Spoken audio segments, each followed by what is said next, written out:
اپنے مال کو اس کی راہ میں اس کے حکم کے مطابق ادا کر دو، ورنہ جو عذاب الہی قارون کو آیا تھا، آپ کو پتہ ہوگا، قارون دنیا کا سب سے بڑا مالدار آدمی، اللہ تعالیٰ نے اس کو بے حساب دولت دی تھی۔ اسی سے سوچو آپ کہ اس کے خزانے اتنے تھے کہ خزانوں کی چابیاں 70 اونٹوں پر لاد کر لی جاتی تھیں، خالی چابیاں رکھنے کے لیے 70 اونٹ لگ جاتے تھے، تو پھر خزانے کتنے رہے ہوں گے؟ بے حساب اللہ نے اسے مالک بنایا تھا دنیا کا۔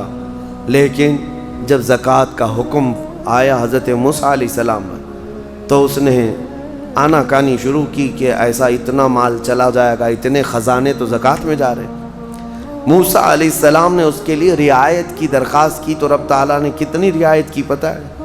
کہ قارون کے لیے زکوٰۃ اتنی کہ وہ 1000 میں 1 روپیہ دے، 1000 میں 1 روپیہ دے۔ آج آپ 100 میں 2.5 روپیہ دیتے ہیں، اور اتنے بڑے مالدار کو، کیونکہ رب تعالیٰ بہتر جانتا تھا، جب اس نے اس کا بھی کیلکولیشن کیا تو کئی خزانے زکوٰۃ میں نکل رہے تھے۔ اب اس کا دل نہیں مانا کہ اتنے میں خزانے کسی کو مفت میں یوں ہی دے دوں۔ مال ایک ایسی چیز ہے جب کسی کے دل پر یہ غلبہ کر جاتی ہے تو وہ اپنے باپ کو بھی نہیں تسلیم کرتا، نہ اپنے بیٹے کو تسلیم کرتا۔ اسی لیے میرے آقا صلی اللہ علیہ وسلم نے فرمایا، مال کے طلبگار کتے کی طرح ہیں۔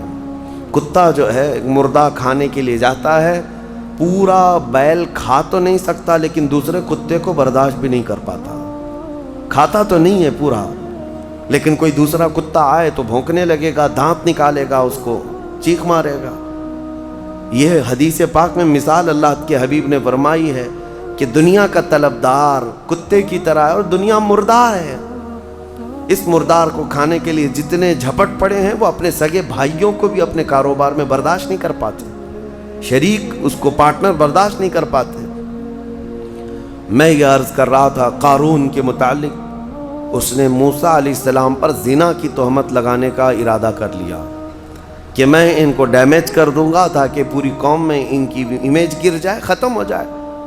لیکن موسیٰ علیہ السلام پر وہ تہمت لگا نہ سکا۔ جس عورت کو اس نے پیسے دے کر خریدا تھا وہ عورت بول پڑی کہ مجھے قارون نے اتنے پیسے دیے موسیٰ پر تہمت لگانے کے لیے۔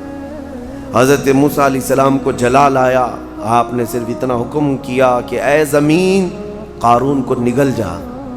زمین پھٹ گئی، قارون اندر جانے لگا۔ عذاب کو اپنی آنکھوں سے دیکھنے کے بعد بھی مال کا جو حریص ہوتا ہے، لالچی ہوتا ہے، اس کی طلب کیا رہ جاتی ہے پتہ ہے؟ اس وقت جب زمین اسے نگل رہی ہے، وہ موسیٰ علیہ السلام سے یوں کہتا ہے، اے موسیٰ تم مجھے دھسا کر میرے خزانوں پر قبضہ کرنا چاہتے ہو، میرے مال پر تم قابض ہونا چاہتے ہو؟ موسیٰ علیہ السلام نے کہا، اے زمین رک جا، ٹھہر جا۔ وہ جتنا دھسا تھا وہیں رکا۔ پھر آپ نے حکم فرمایا، زمین اس کے پورے خزانوں کو نگل جا۔ زمین پھٹ گئی اور ایسے اس کے خزانے ریت بن گئے، پورے دھس گئے۔ آج بھی وہ مصر میں بحیرہ قارون نام سے فیوم کی ایک جگہ میں موجود ہے، ایک سمندر کی طرح دکھتا ہے جس پر پورا پانی ہے آج، جہاں اس کے خزانے غرق کر دیے گئے تھے۔ اور اس کے بعد پھر موسیٰ علیہ السلام نے حکم دیا، زمین اس کو بھی نگل جا۔ وہ ہمیشہ کے لیے زمین بوس ہو گیا، ختم ہو گیا۔ اور اس کا ذکر قرآن پاک میں بھی اللہ تعالیٰ نے فرمایا، وَآتَيْنَاهُ مِنَ الْكُنُوزِ، ہم نے اس کو خزانے دیے تھے، لیکن اللہ کی راہ میں جب دینے کی بات آئی تو پھر دل پسیج گیا، اور دل کے اندر نہ جانے کیسے کیسے خیالات آئے کہ میں نہیں دوں گا۔ آج جس کو مال کی محبت غالب ہو گئی، اس کا حشر قارون کے ساتھ ہوگا قیامت کے دن، وہ قارون کے ساتھ اٹھایا جائے گا۔